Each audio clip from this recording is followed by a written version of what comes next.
कराची इमारत गिरने के बाद रेस्क्यू ऑपरेशन जारी। जाम बहक अफराद की तादाद 23 हो गई। जाम बहक होने वालों में 7 खातीन और एक बच्चा भी शामिल। इमारत के मलबे में मजीद कुछ अफराद के दबे होने की इतला। इमारत का मलबा हटाने का 65% काम मुकम्मल। भारी मशीनरी और रेस्क्यू टीमें इमदादी कार्रवाइयों में मसरूफ। इमारत में 12 खानदान आबाद थे। DC के मुताबिक इमारत को 3 साल कबल खतरनाक करार दिया था। 1.5 माह कबल भी इमारत को नोटिस जारी किया। लियारी में अब भी 22 इंतहाई खतरनाक इमारतें मौजूद हैं। 16 खतरनाक इमारतों को खाली करा दिया। CEO trauma centre doctor Sabir के मुताबिक सानहे के 6 जख्मियों को डिस्चार्ज कर दिया। 3 मरीज अब भी जेर इलाज हैं। सिविल अस्पताल और ट्रामा सेंटर में इमरजेंसी नाफिज है। इंचार्ज रेस्क्यू आदिल आसिम का कहना है कि इमारत की बेसमेंट वाली साइड क्लियर हो गई।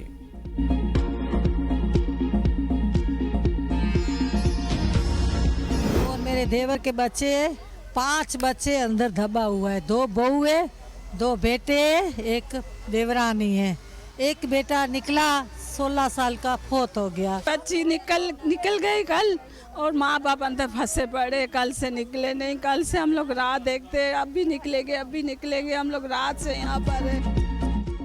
खुशियों के दिए बुझ गए, ख्वाब मलबे तले दब गए। सानहा लियारी ने कई हंसते बसते घर उजाड़ दिए। वरसा पर क़यामत टूट पड़ी। लुआकीन गम से निढाल प्यारों के जिंदा बच जाने की उम्मीदें लगा लीं। उदास आंखें तबाह हाल इमारत के मलबे पर टिक गईं। हुकाम से इमदादी सरगर्मियां तेज करने की अपील। लियारी के इलाके में एक और बिल्डिंग गिरने का खदशा। आगरा ताज के इलाके में 7 मंजिला रिहायशी इमारत में दरारें पड़ गईं। 7 मंजिला इमारत को रवां साल अप्रैल में नाकाबिल रिहाइश करार दिया जा चुका। मखदूश इमारत में 12 यूनिट्स बनाए गए हैं। रिहायशी इमारत बगैर नक्शे की मंजूरी से बनाई गई। खदोश इमारत में इस वक्त 10 के करीब खानदान रिहाइश पजीर हैं। कराची में 588 इमारतें मखदूश हैं, जिनमें से 456 जिले जनूबी में हैं। और वज़ीर बल्दियात सिंध सईद गनी कहते हैं गुज़िश्ता चंद माह में 16 मखदूश इमारतें खाली कराई गई हैं। कुछ इंतहाई मखदूश इमारतें ऐसी हैं जिनसे लोग मुंतकिल नहीं हुए। हम ताकत के जोर पर इमारतें खाली कराएं तो तनकीद होती है। अब तनकीद की परवाह किए बगैर मखदूश इमारतों के खिलाफ कार्रवाई करेंगे।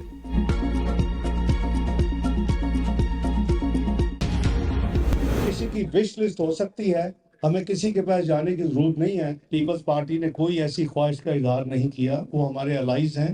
जो मुश्किल के साथी होते हैं वो उनको अच्छा वक्त आने पे छोड़ा नहीं जाता। तमाम जमातों से मुज़ाकरात के लिए तैयार है। नवाज शरीफ की बानी पीटीआई से मुलाकात की खबर अफवाह है। ये सिर्फ ख्वाहिश ही रहेगी। नायब वज़ीर आज़म इसहाक़ डार की दाता दरबार पर हाजिरी के बाद मीडिया से गुफ्तगू। कहा, अब हमें कौमी असम्बली में वाज़ी अक्सरियत मिल गई है, लेकिन मुश्किल वक्त में पीपल्स पार्टी का साथ देना याद रहेगा। पीपल्स पार्टी इत्तेहादी है और रहेगी। उन्होंने वजारतें लेने की कोई बात नहीं की। पाकिस्तान डिफ़ाल्ट के किनारे खड़ा था। अगर तब्दीली ना आती तो डिफ़ाल्ट आ जाता। पाकिस्तान ने 9 और 10 मई को भारत को वो सबक सिखाया जो हमेशा याद रखा जाएगा। पाकिस्तान ने अपने से कई गुना बड़े दुश्मन को जंग में शिकस्त दी। भारत के 6 तैयारे गिराए। जंग लड़ने की ख्वाहिश और एजेंडा नहीं, खित्ते की सलामती चाहिए है। और ईरान को भी अंदाजा हो गया कि इसका सच्चा दोस्त पाकिस्तान है। ईरान पार्लियामेंट में पाकिस्तान तशक्कुर के नारे लगाए गए।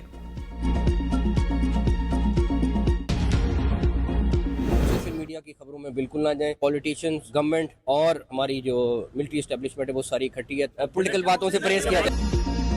पहली दफा सियासतदान, हुकूमत और एस्टेब्लिशमेंट इकट्ठी है। कुछ लोगों को तकलीफ होती है। हम सब इकट्ठे क्यों हैं? सदर मुमलिकत आसिफ ज़रदारी को हटाने की खबरें बेबुनियाद। सोशल मीडिया की खबरों पर यकीन न करें। वफाकी वज़ीर दाखिला मोहसिन नकवी की सक्कर में मीडिया से गुफ्तगू। मेरी दरख्वास्त है वो दिन सियासत ना करें तो अच्छी बात है। जिस तरह KP में दहशत गर्दों को मार भगाया है, डाकुओं का भी बंदोबस्त कर लेंगे। डाकुओं का बंदोबस्त वफाकी हुकूमत और सूबाई हुकूमतें मिलकर करेंगी। मजहबी मुनाफरत और फिरका वाराना बयानात पर जीरो टॉलरेंस पॉलिसी अपनाई गई है। सोशल मीडिया पर मजहबी इत्याल अंगेजी बर्दाश्त नहीं की जाएगी। मुल्क में अमन और अमान बरकरार रखना हमारी अवलीन तरजीह है। फिलहाल हिंदुस्तान मजमूम अज़ाइम को नाकाम बनाने के लिए फोर्सेस चौकन्ना है। अपने साथियों ने बजट पेश न करने की साजिश की। बजट न पास होता तो हमारी हुकूमत खत्म हो जाती। वज़ीर आला खैबर पख्तूनख्वा मीन गंडापुर की सहाफ़ियों से गैर रस्मी गुफ्तगू। कहा, सूबाई हुकूमत मजबूत है, कोई रुकन असम्बली छोड़कर नहीं जा रहा। जिसे शौक है तहरीक अदम एतमाद ला कर देख ले। गवर्नर खैबर पख्तूनख्वा हमारा कुछ नहीं बिगाड़ सकता। 11.5 करोड़ रुपए की रकम बिस्कुटों पर नहीं, 400 क्लास 4 मुलाजिमीन के खाने पर खर्च हुई। अगर अखराजात किए हैं तो 250 अरब रुपए की बचत भी की है। हम अपने कागजात नामजदगी संजीदगी की बुनियाद पर मखसूस नशिस्तों का हक चाहते हैं। मैं आज़ाद नहीं पीटीआई कारकुन हूँ। मैंने अपने कागजात नामजदगी में खुद को आज़ाद नहीं लिखा। दरियाए सवात वाक़े की डस्का की मुतासा फैमिली के लवाहिकीन सरकारी नौकरी का तकाजा कर रहे हैं। पंजाब डोमिसाइल की बुनियाद पर केपी में सरकारी नौकरी नहीं मिल सकती। लवाहिकीन को 20 लाख रुपए फीकस के हिसाब से 2 करोड़ रुपए मुआवजा दिया जाएगा। सियासी जमातों के इलेक्शन के कवानीन पर मिल बैठ कर बात करनी चाहिए। वज़ीर-ए-आज़म के मामले खुसूसी राना सनाउल्लाह कहते हैं 2018 के इंतखाबात पर एतराज़ था तो उस वक्त कानून साजी क्यों न हुई। हिज़्ब इख्तिलाफ को चाहिए कि इंतखाबी सलाहत पर संजीदगी से बात करे। माजी में मुखालिफिन को मुज़ाकरात की दावत दी गई मगर वो इनकारी रहे। अब अगर इलेक्शन पर एतराज़ है तो हल सियासी मुकालमे से ही मुमकिन है। अगर असल फैसला कहीं और होता है तो फिर मुशावरत भी वहीं होनी चाहिए। सियासी जमातों को फैसलों में शरीक किया जाए, महज कुर्बानी का बकरा ना बनाया जाए। जब बात करनी हो तो फौज से करते हैं, जब नाराज हों तो गालियां देते हैं। सियासत में संजीदगी और तसलसल होगा तो ही एतमाद बहाल होगा।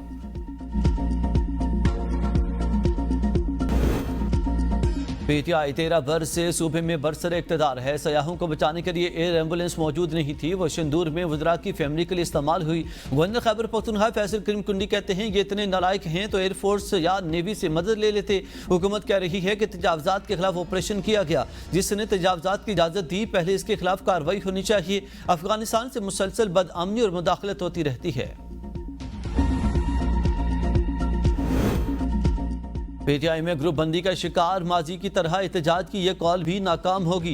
वफाकी वजीर राना तनवीर हुसैन की शेखुपुरिया में मीडिया से गुफ्तगू कहा कि बानी पीटीआई का असल चेहरा बेनकाब हो चुका। एहतजाजी कॉल पर कोई बाहर नहीं निकलेगा। दौरा कतर पाकिस्तान में ज़राअत की तरक्की में संग मील साबित होगा। मुस्तकबिल करीब में पाक भारत जंग का कोई इम्कान नहीं। इमाम हुसैन रहमतुल्लाह अलैह की शहादत हमें हक सच पर डट जाने का दर्स देती है। तहरीक इंसाफ में अंदरूनी इख्तलाफात फिर नुमाया। पीटीआई कोर कमेटी के रुकन मिशाल यूसुफजई ने अलीमा खान के बेटे शेर शाह पर तंजिया सवालात उठा दिए। मिशाल यूसुफजई ने शेर शाह की 9 और 10 मई की वीडियोस शेयर करते हुए कहा उन्हें इतना बड़ा रिलीफ कैसे मिल गया। पार्टी के अहम रहनुमा रोपोश हैं, कारकुन जेलों में हैं और हसन नियाजी को इसी वीडियो पर 10 साल कैद की सजा हो चुकी है। लेकिन कुछ अफराद को छूट क्यों दी गई। अली मिन की मिशाल यूसुफजई से ट्वीट डिलीट करने की दरख्वास्त। मिशाल यूसुफजई ने दरख्वास्त मुस्तरद कर दी। नॉन लीग की मखसूस नशिस्तों की तकसीम के खिलाफ दायर दरखास्त कल समाअत के लिए मुकर्रर। पेशावर हाई कोर्ट के जस्टिस साहबजादा असदुल्ला और जस्टिस डॉक्टर खुर्शीद इकबाल पर मुश्तमिल 2 रुकनी बेंच समाअत करेगा। नॉन लीग ने मौक़िफ़ इख्तियार किया है कि इसकी सूबाई असम्बली में 7 नशिस्तें हैं। JUIFA को 7 नशिस्तों पर 10 जबकि नॉन लीग को 8 मखसूस नशिस्तें दी गई हैं। तकसीम का एलामिया कलादम करार देकर नई तकसीम की जाए। हम आज एक मुत्तहिद कौम हैं। खित्ते और दुनिया में पाकिस्तान को इज्जत की निगाह से देखा जा रहा। वज़ीर दिफा ख्वाजा आसिफ का बयान। कहा पाकिस्तान ने कामयाब सिफारतकारी से मुस्लिम उम्मा को एक प्लेटफॉर्म पर जमा किया। अफवाज पाकिस्तान ने भारत से जंग लड़ी और अपना लोहा मनवाया। शिकस्त के बाद भारतीय बयानिया मट्टी में मिल गया, सिंदूर उजड़ गया। भारतीय हुकूमत अपने अवाम को मुतमईन करने के लिए बयानात दे रही है। भारत के खिलाफ जंग हमारे अवाम और फोर्सेज ने खुद लड़ी। भारत के खिलाफ जंग के दौरान चीन की सिफारती हिमायत हासिल थी। राफेल तैयारी गिराने के लिए जो मिसाइल इस्तेमाल हुए वो भी चीन से लिए। किसी मुल्क ने से असलहा लें तो इसका मतलब यह नहीं कि वो जंग में शामिल था। भारत के पास फ्रांस के तैयारे और हमारे पास इनके आबदोजे हैं। हम अमेरिका से भी दिफाई साजो सामान खरीदते हैं, क्या पता इनका भी असलहा इस्तेमाल हुआ हो। ताज दो स्कीम में हुकूमत 40 लाख भी जमा नहीं कर सकी। साबिक वज़ीर ख़जाना मिफ्ता इस्माइल कहते हैं ये सिस्टम नहीं चल रहा। इस सिस्टम ने एक पैसे की बेहतरी नहीं की। पंजाब असम्बली मेंबरान की तनख्वाह 9 लाख से जायद कर दी गई। विफाक में मेंबरान की तनख्वाह 188% से जायद बढ़ाई गई। नैब से मुतालिक कहा नैब होनी ही नहीं चाहिए। भारत के खिलाफ पाक वज़ैया की कारकर्दगी शानदार रही। रावलपिंडी इस्लामाबाद समेत पंजाब के मुख्तलिफ शहरों में मूसलाधार बारिश। हैर सुलेमानी में बारिश के बायस गर्मी का जोर टूट गया। बारिश के बाद मुतअद्दिद फीडर स्ट्रिप बिजली गायब। महकमा मौसमियात की 10 जुलाई तक पंजाब, खैबर पख्तूनख्वा, कश्मीर, इस्लामाबाद, गिलगित बल्तिस्तान और पोठुहार रीजन में मजीद मूसलाधार बारिश की पेशगोई। पंजाब और बलूचिस्तान के कुछ हिस्सों में नदी नालों में सैलाबी सूरत हाल पैदा हो सकती है। 6 से 8 जुलाई के दौरान पहाड़ी इलाकों में लैंड स्लाइडिंग का इम्कान। खैबर पख्तूनख्वा और गिलगित बल्तिस्तान में ग्लेशियर पिघलने से गिलगित बल्तिस्तान और खैबर पख्तूनख्वा में सैलाब का खदशा। पीडीएम में पंजाब का यौम अशूरा पर बारिशों का अलर्ट जारी। आज पंजाब की बेशतर अजला में शदीद बारिशों की पेशगोई। वज़ीर आला पंजाब की हिदायत पर महकमा दाखिला के साइबर पेट्रोलिंग सेल का action. 1706 social media links. PTA को रिपोर्ट। सोशल मीडिया पर इश्तियाल अंगेजी पर 174 अफराद गिरफ्तार।